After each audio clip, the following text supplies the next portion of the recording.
was holding rallies, paying goons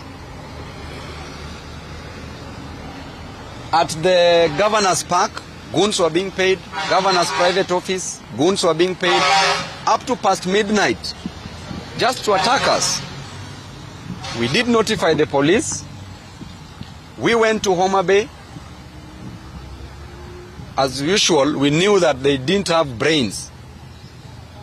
And we knew that their strategies would not succeed. And we also knew that we would succeed holding our rallies in Homa Bay. They promised that we would never step in Homa Bay, just stepping. They blocked the lake. Goons were there. On air, they took goons to Kabunde airstrip kutuangalia kama tunafika. On land, they also blocked. Goods were everywhere. Actually, we had to pass around 6 or 7 goondoms within Homa Bay County. Just from Sindo to Homa Bay town alone, we 6 goondoms on the roads which were barricaded, blocked. It is quite unfortunate that in this era, I can still manage to tell a fellow citizen that he or she cannot speak his or her mind. Baba used to say everywhere that I may not like what you say, but I will defend to death the right of you saying it. Because you have a right to say what you want to say. Ruto himself campaigned in 2022 in Homa Bay County. He was not attacked. No single person was killed. And imagine that time, Baba wanted to be a president. A Luo wanted to be a president. And nobody was hurt. Nobody was killed. Ruto went to Migori. Nobody was hurt. Nobody was killed. Right now,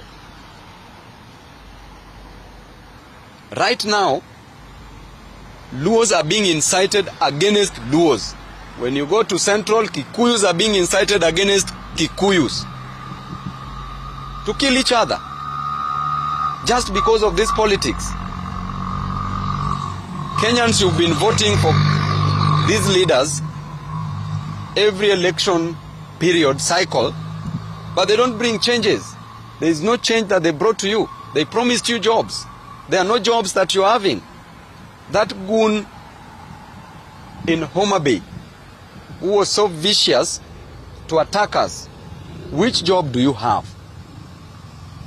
Then we were expected just to sit and watch these goons attacking us. Something which is very, very unique is that as we were being attacked by these goons, whom we later overpowered and got to town, and they said we would never step in Homa Bay town, we went and we saw the freedom, a sign of relief that the great people of Homa Bay enjoyed when they saw us, the happiness, the cheers when they saw us in town, when they saw us in Nyandiwa, Suba, when they saw us in Sindo, Suba, and when they saw us in town center. We saw how people are happy because they've been enslaved in Homa Bay town. There are chains that are holding them. There is fear that has engulfed the city because of the politicians who are not going to come back in 2027. Something unique that happened is that as we were being attacked, police officers were just looking at us. And something so unique again is that those police officers were also, one of them was killed by those goons.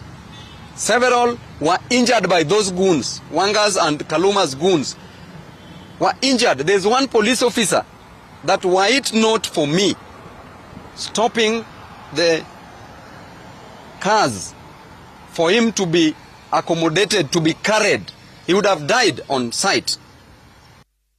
Because he was being attacked by those goons. It is us who saved that police officer, and you could see the video This was live, you could see the photos. These police officers,